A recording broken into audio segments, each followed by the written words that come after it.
Welcome to the Boomer Buzz, the show that focuses on issues of interest to the 60 and over crowd, both here on Long Island and across the country.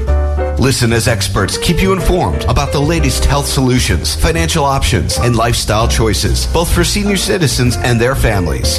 Now, here are the hosts of the Boomer Buzz, Dr. Lamarr Stanford and Patricia Stanford, corporate wellness consultant, on the voice of Nassau Community College, 90.3 WHPC. Welcome to the Boomer Buzz, where each week we'll give you the buzz on how to stay healthy, wealthy, and wise after the age of 60. Today, our topic is going to be a very personal one.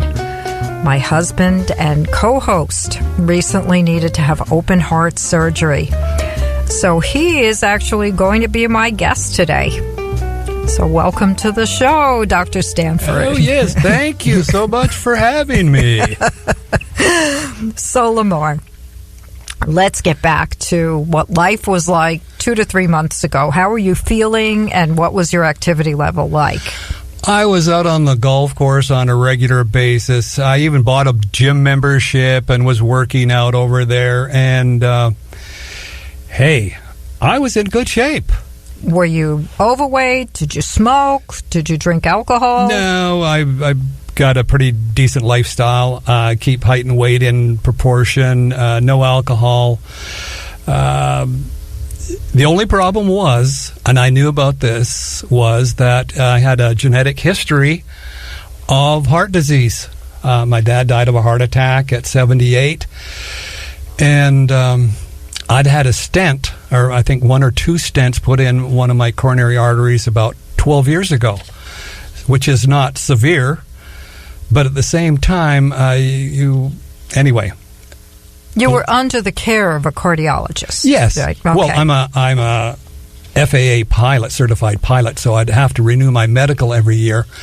And so that, I think, was a blessing in disguise, because it forced me to maintain certain health standards as I went along. And, of course, the cardiac problem was identified fairly soon with the FAA, and they made me take nuclear stress tests and treadmill stress tests every year or so. And so, hey, I had an idea, a big hint, that I had something going on in that area. Okay, and so then you were going along, playing golf, going to the gym, doing what you needed to do to take care of yourself. Then what happened?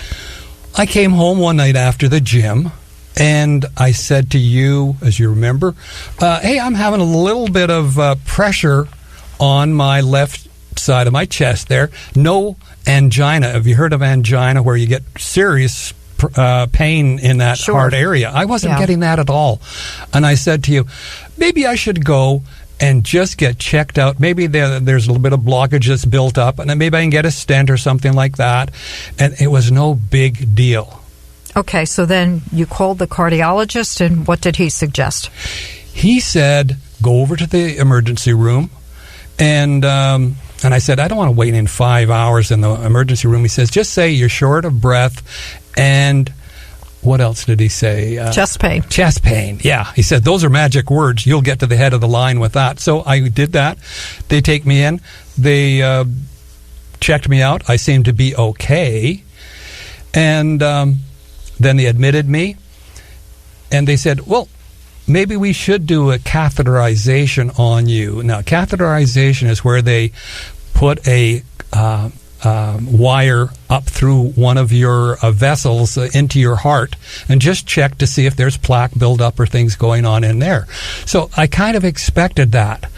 And it's not a big deal. It's, you can do it overnight. In fact, somebody told me that they do it a same-day procedure. You go in, they do it, and you walk out that evening. So what you were thinking was that it was going to be another angiogram, which is what that procedure is called, and then you were going to be stented again, and you'd probably go home in a day. Is that what you were thinking? Okay. Yes. So totally. That was the worst-case scenario. Okay. So what happened after the angiogram? After the angiogram, the cardiologist, they didn't go ahead like they normally did in the past. And they said, Mr. Stanford, We've determined that you are probably better served by having open heart surgery than stenting. I mean, I hadn't even contemplated open heart surgery. Open heart surgery for me was for people who had heart attacks and they're on their last legs, and this is what they do to kind of intervene and give them another year or two of life. For me, I haven't had any problem with my heart other than some plaque buildup, and then all of a sudden I'm going to have bypass surgery. I mean, it was, more than a bolt out of the blue. It just blew me away. Okay, and then what did they explain to you? Because they kept you in the hospital, am I right? Right. And so then they explained to you what was going to happen. What did they tell you was going to happen as far as the open heart surgery? Well, I should mention that I do have a genetic problem. It's called Leiden factor 5. It's a clotting disorder that I think I inherited from my mother. I'll blame it on her. And it just means that my blood clots a lot quicker than a normal person's. Now, if I'm back in the Middle Ages and I'm dueling with swords with somebody and they nick me, hey, that's going to be good for me, right? I'll be back in the battle after a little bit of a fix-up time. But in modern times, particularly when our longevity is up in the 70s and 80s, this has a problem, particularly combined with plaque buildup in our circulatory system. So they said to me, listen, you've got this factor 5. What we're going to do is we're going to put you on some very important blood thinners before we go in and do the bypass surgery. So for a couple of days, they kept me in the hospital. And with an intravenous, does everybody understand what that is? That's just where they stick a tube in your artery and feed you fluids. So they put me on a drug called heparin, which really thinned my blood out. And apparently this is important, that they don't allow clots to build up during this procedure before or after. Okay. So then did they explain what was going to happen during the procedure? Because you were feeling okay. You were in bed. You were on this IV, and you were feeling okay. So they came in and they told you about what was going to happen during the surgery. Did any of that occur? I didn't want to hear what they were going to do to me. Okay. I had seen some YouTube stuff about where they pull your chest apart and take your heart out, and I just didn't like I said, it wasn't even on the horizon when I went to the hospital, and I just said, Lord, I guess I got to go through this thing, but it was just one of those things that you never think you're going to have to experience. Okay, you're listening to the Boomer Buzz on the voice of Nassau Community College, 90.3 WHPC. I'm Patricia Stanford, corporate wellness consultant, and today I'm actually speaking with my husband, Dr. Lamarr Stanford, about his recent open heart surgery. And the purpose of our doing this is not because we want to brag about his surgery or his battle scars, but we're doing it because we think that it's something that if we share with others, maybe they'll be more psychologically prepared if they encounter anything like this, or if a family member does. So now, Lamarr, you're in the hospital, you're waiting for this heparin to thin out your blood, and you know that you're going to be undergoing this major surgery. Was there something that you did to prepare yourself psychologically? Because you said you were totally, this came out of left field, you were totally unaware that you were going to have this surgery. Yeah, I should mention that most people who have bypass surgery, at least this is my layman's understanding, they've had some kind of serious cardiac event, like a heart attack. Now, what a heart attack means is if it's fatal, you have one and you're one and done. And not most, but some of the people who go through bypass surgery, they've had a heart attack and part of their heart muscle has died. And so they're using that procedure to extend cardiac capacity for their body. Mm-hmm. Luckily for me, because the FAA had kept tabs on me for the last 40 years, I had never come close to having a heart attack. In fact, back 12 years ago, when they thought I may be getting somewhat closer, not really, but they just stented me. Does everybody understand what a stent is? They put, they go up through your leg, like I said, and they put a small, it's like a little pipe that they put in where the blockage is. So where the artery is blocked and there's limited blood flow going through there, they actually place this little pipe in there that opens the blood vessel up and lets the blood flow through that. One of the problems with that procedure is that if you have a tendency to clot, the stent can maybe precipitate clotting in that area. So you got to be careful with everything else like that. But anyway, my point that I'm making is that I didn't have any damage on my heart. In fact, that's what the surgeon said to me in preparation. He says, Mr. Stanford, your heart is in good shape as far as not having any heart attack. In fact, after you have this procedure, you should be a lot better off. So did that kind of make you feel hopeful that after the procedure you were going to be doing better? That was probably the most positive thing I heard. Okay. Now, he wasn't going to fool me. Anytime you rip your chest open, I have a... that's not the technical term for what they do. No, but I'm that's exaggerating. If any cardiologists are listening, they'll say, that guy should be thrown off the air. But anyway, I've got a 9-inch scar from the top of my sternum to the bottom of my no sternum. bragging here. No. I'm just Dr. telling you Stanford. how bad this is, kind of type thing. So anyway, he said to me, you're in great shape. You'll be better off than you were before. Don't give it a second thought. But I knew this was major surgery. And anytime you start cutting bones and pulling this and doing that and cutting and grafting, like they took an artery out of my arm for a graft, and there was another artery in my chest that they took out. Normally they use arteries in the legs to do bypass surgery, but my veins in my legs were not suitable.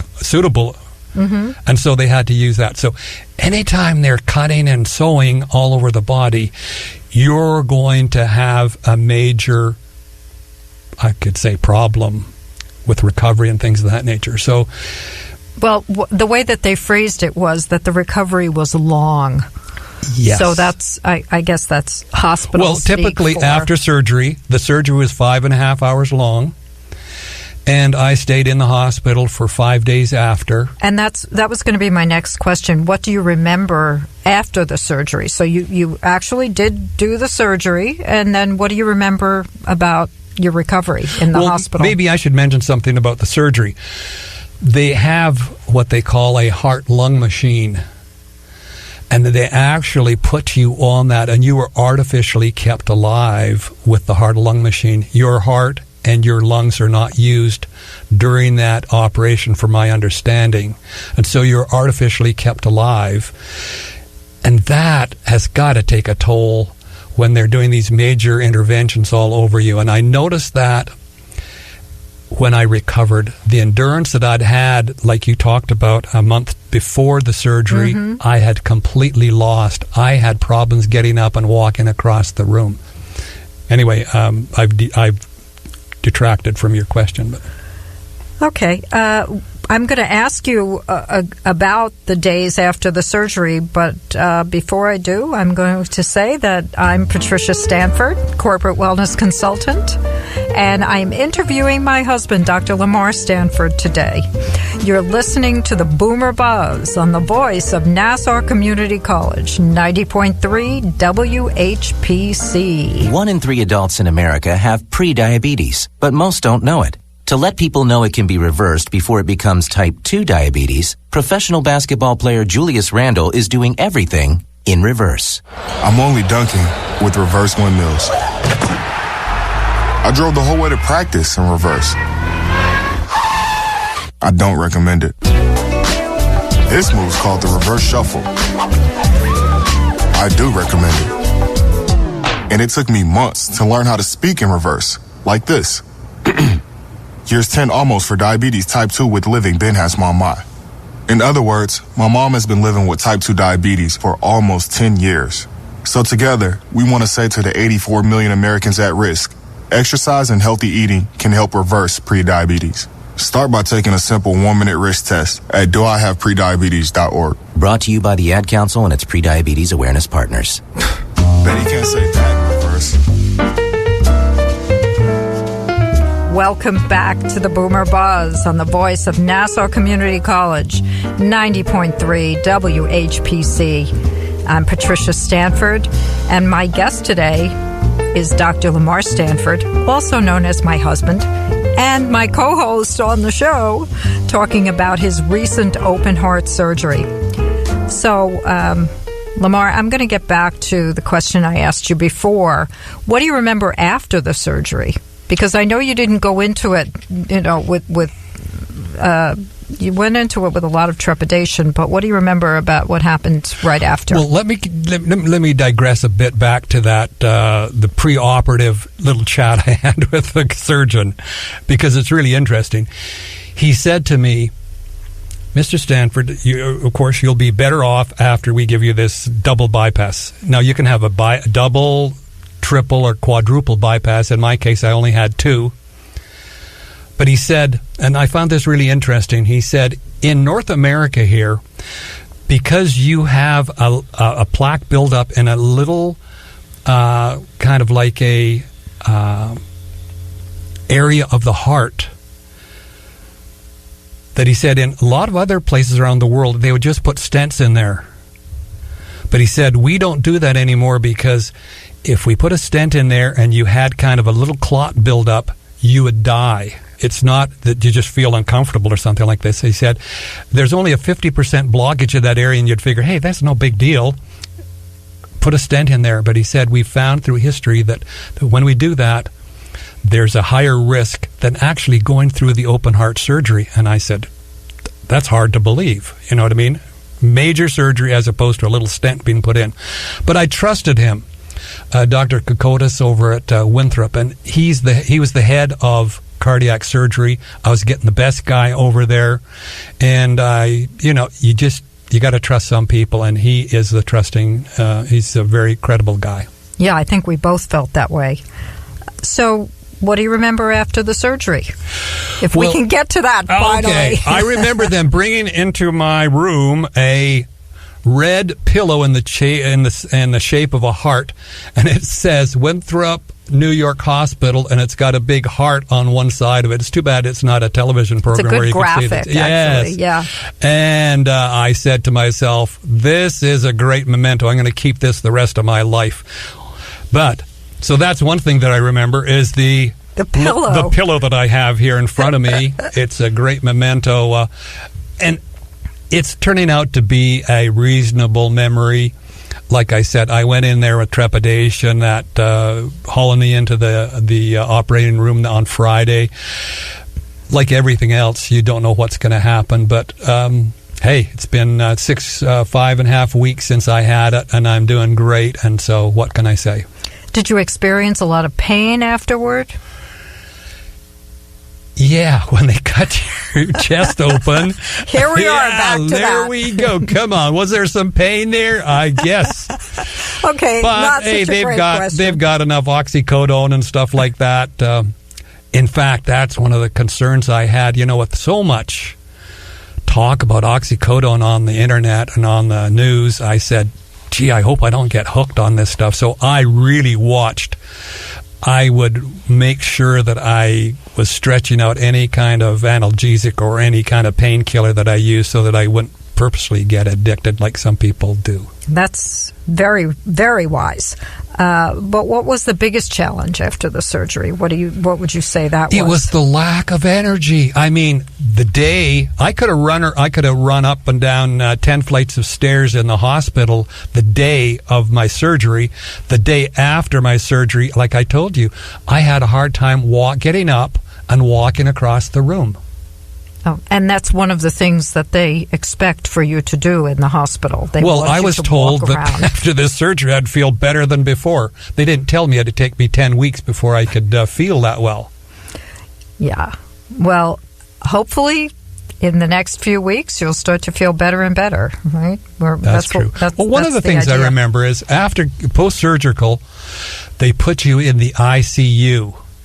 Now, that is a great place to recover from because they are on the case. I mean, anything. You got monitors all over the place, 2 IVs going in you with this kind of and that kind of stuff.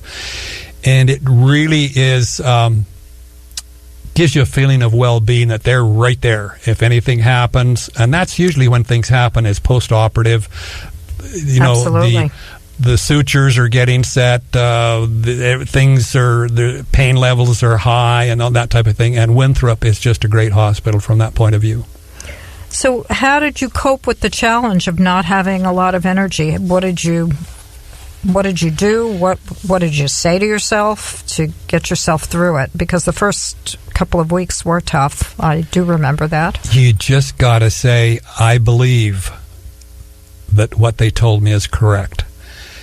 And you also, unlike most men, you got to follow directions. When they tell you you need to use this little breathing device to increase your lung capacity and stuff like that, you got to use that. You got to get up. You don't feel like necessarily walking around because you get a little lightheaded and that type of thing. But you got to do it. And if you do it, the results will eventually come. I'm still not 100% recovered. And I expect it'll take me another month or so. I can't drive. I'm under your care, kind of. It's tough also keeping track of all the pharmaceuticals you have to take. You know that better than I do because she's my drugstore person here. She hands the pills out to me every morning and evening to make sure that I keep that thing going. So, okay. You're listening to the Boomer Buzz on the voice of Nassau Community College, 90.3 WHPC. And my guest today is my husband and co-host, Dr. Lamarr Stanford. And we're talking about his recent open heart surgery. So it's been how long now since the surgery? 5.5 weeks? 5.5 weeks. And how do you feel that you're doing with your recovery at this point? Like, for example, my son and I went over to the Cradle of Aviation Museum. We were walking around. I'd I would walk up a flight of stairs. I would have to kind of stop and catch my breath. Now, this is 5.5 weeks out. Again, this shows you how long it takes to recover from major surgery. There's something, I don't know what it is, maybe it's cerebral in the brain or something, but once they open you up and really start doing some major stuff to you, it has an effect on that endurance. So that's where I've seen it the most. And I'm slowly getting back. Yes, we walked around. I just have to pace myself. Mm-hmm. But the redeeming thing is, the doctor told me, your heart is in good shape. You have not had any heart attack. And I think that's the message I should give to people out there. If you're smoking and drinking and carrying on and putting yourself in risk, if you do happen to have one of these incidents, you're going to be a lot better off if you've maintained a reasonable health. Like obesity also, keep your height and your weight in proportion.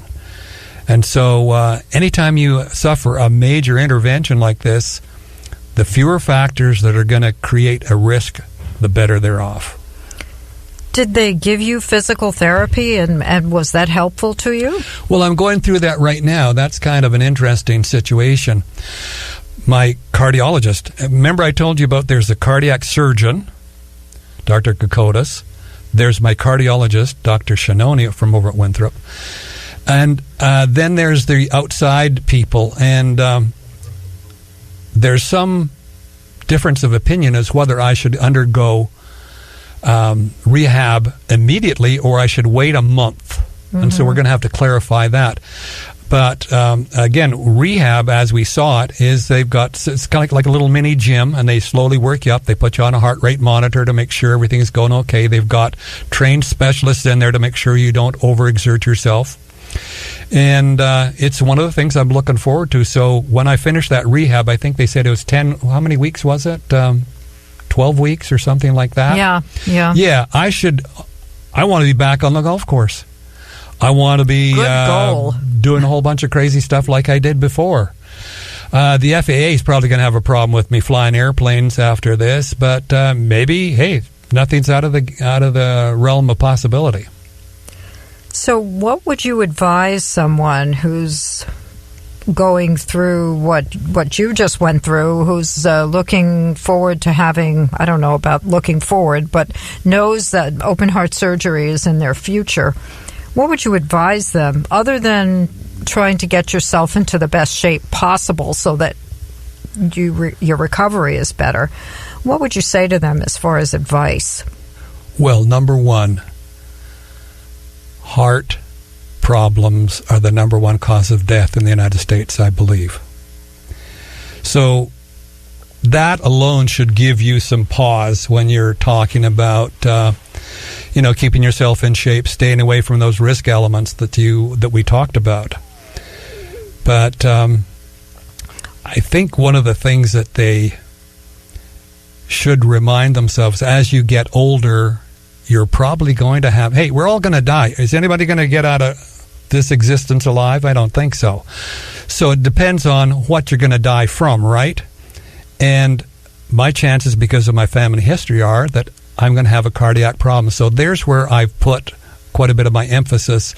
And again, this bypass, this double bypass that I've had, should extend my lifespan enough so that I can die from cancer or something else like that. Oh, that's horrible, Lamarr. No, we're at this point, I think what we're thinking about is that it extended your life, and we're hoping that it extended your life for quite some time and that you can go back to doing the things that you love to do, like golfing with your friends and maybe even flying airplanes again. So we're excited that you're going to be around for a longer period of time. I think your family's been excited, and I'm certainly excited, and your friends are happy. Well, so let me mention, this isn't the end of the story. Maybe for another broadcast, a week after I left the hospital, I had suffered a stroke. And that's another story. Again, one of the complications of using major surgery is the fact that you put yourself at higher risk for certain things to happen. And so we'll say that for another episode of the Boomer Buzz, maybe, how you deal with strokes. We will have to. But I think I'm really glad that we were able to do this today, because I think that many of our contemporaries are certainly going to be facing these kinds of things, and if we can give them information and hopefully help them to be more informed than we were about these issues, I think that's a positive thing. So I'm thankful that I had my guest, Dr. Lamarr Stanford, who is also my husband and co-host, and thank him for his honesty and willingness to share his personal story with our audience. Thank you. This show will be available as a podcast on iTunes, Android Podcasts, Spotify, and Spreaker.com. If you have any comments, email them to us anytime at WHPC@ncc.edu. Thank you for listening to the Boomer Buzz here on the voice of Nassau Community College, 90.3 WHPC.